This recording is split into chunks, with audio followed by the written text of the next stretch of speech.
If I see one more day in the life video of a 17-year-old waking up at 4:30 a.m., meditating for an hour, and drinking a green juice before doing calculus, I think I might scream. Look, we need to talk.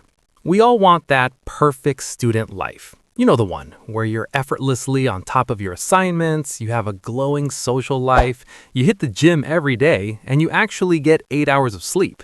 But usually, attempting a routine like that lasts about 3 days. Day 1, you're a machine. Day 2, you're tired.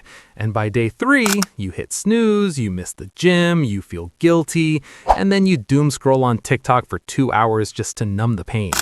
I used to think something was wrong with me. I thought I just lacked discipline. But then I realized something that changed my entire GPA and my mental health. The problem isn't you. The problem is your routine. It's too rigid. It's built for a robot, not a human being who gets stressed and tired. Today, I'm going to share the Realist Routine. It's not about waking up before the sun. It's about managing your energy, not just your time. This is the exact system that helped me stop drowning in assignments and actually enjoy my life again. But there is one rule you have to follow for this to work, and if you break it, well, the whole day collapses.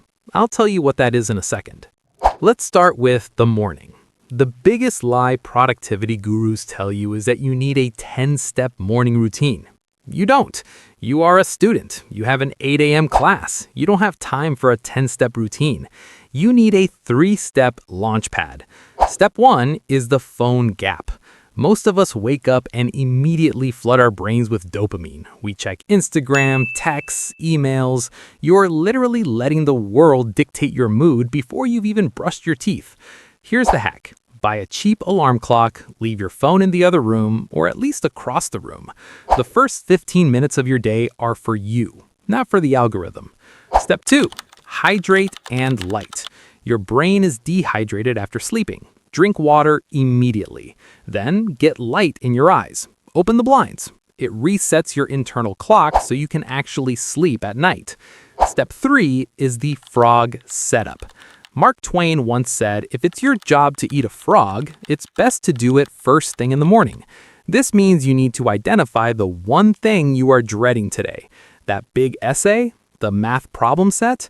You don't have to do it yet. Just acknowledge it. Write it down. If you conquer the morning, the rest of the day feels lighter. But if you start the day scrambling, you're playing catch up until bedtime. Okay, you're up, you're ready. Now comes the hard part, the work. Whether you have classes or a free day, you need to designate a deep work block. This is usually between 9 a.m. and 1 p.m. for most people. This is when your brain is sharpest. But here is why you're burning out. It's called context switching. You write one sentence of your essay, then buzz, a text from the group chat, you check it, you reply, LOL, then you go back to the essay and think, wait, what was I writing? Every time you switch tasks, it takes your brain 20 minutes to get back to full focus. You aren't studying for 4 hours, you're studying for 15 minutes 16 times.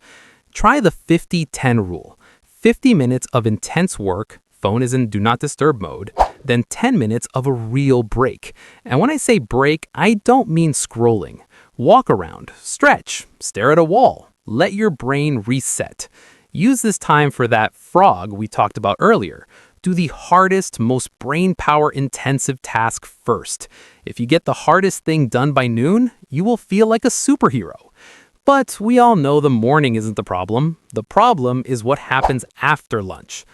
Okay, it's 2:30 p.m. You ate lunch, the caffeine has worn off, you feel like a zombie. This is the danger zone. This is where 90% of students ruin their day. You feel tired, so you lie down just for 5 minutes. 3 hours later, you wake up disoriented, it's dark outside, and you hate yourself. Listen to me.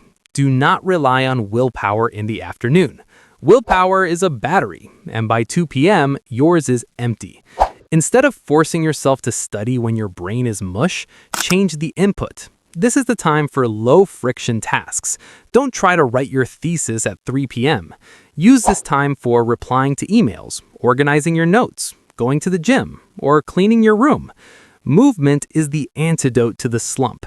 If you feel tired, don't nap. walk. If you must nap, look up NSDR, or non-sleep deep rest. It's a 20-minute guided relaxation that feels like 3 hours of sleep.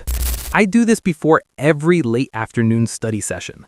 By doing the easy stuff now, you're still being productive without burning out your brain, because you're going to need that brain power for the evening. It's 7 p.m. You've had dinner, now you have a choice. You can grind until 2 a.m. and be miserable tomorrow, or you can set yourself up to win again. I recommend a second, shorter work block here if you need it, maybe 60 to 90 minutes, but cut it off. You need a hard stop time. For me, it's 9:30 p.m. At 9:30, the laptop closes. The homework is done. Even if it's not finished, it's done for today. Why? Because the quality of work you produce at 11 p.m. is trash anyway. You're just trading tomorrow's energy for today's mediocre results. Now do the tomorrow setup. Before you get into bed, do 3 things. 1. Pack your bag for tomorrow. 2. Pick your outfit. 3. Write down the 1 frog for tomorrow morning. This reduces decision fatigue. You don't want to waste mental energy in the morning deciding what shirt to wear. Save that energy for your chemistry exam. And finally, the phone. If you take one thing from this video, keep your phone out of reach when you sleep. I know, it's hard, but your sleep quality will skyrocket. I want to be real with you for a second. I just gave you a perfect routine, but you're going to mess it up. You're going to oversleep, you're going to binge watch Netflix until 3 a.m., you're going to fail a test, and that is okay. The difference between a successful student and a stressed one isn't that the successful one is perfect, it's that when they fall off the wagon, they don't burn the wagon down. If you have a bad day, don't say, well, I guess this week is ruined. Just say, okay, that sucked. I'll try the routine again tomorrow morning. Consistency is greater than intensity. A decent routine you do 80% of the time is infinitely better than a perfect routine you do 10% of the time. So here is my challenge to you. Don't try to change your whole life tonight. Just pick one thing we talked about. Maybe it's the phone gap in the morning. Maybe it's the deep work block. I want you to comment down below, I'm in, and tell me the one change you're going to make tomorrow. I'll be in the comments replying to you guys. If you found this helpful, hit that like button. It actually helps the channel a ton. You've got this. Go get some sleep. I'll see you in the next one.